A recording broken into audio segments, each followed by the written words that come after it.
খেয়াল করে দেখবেন, এখন প্রায়ই দেখা যায় কাপলদের রাস্তায়, রেস্টুরেন্টে, পার্কে, কিন্তু স্বামী স্ত্রী খুব কম পাবেন। এটা অপ্রিয় হলেও সত্য। প্রেমিকার সাথে সারা রাত কথা বলাটা ভালোবাসার পরিচয় হলেও বউয়ের সাথে এক রাত গল্প করাটাই নেহাত বোকামি।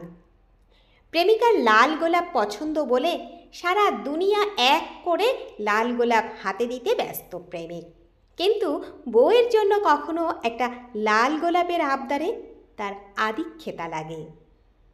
প্রেমিকার হাতে বিস্বাদের খিচুড়িও অমৃত মনে হয়।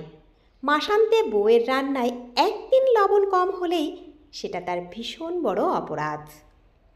প্রেমিকার জন্মদিনে মাথায় শুধু তাকে সারপ্রাইজ দেওয়ার চিন্তা ঘুরপাক করে, আর স্ত্রীর বেলায় হিসেবটা শুধু পাওনার দুয়ারে গিয়েই ঠেকে।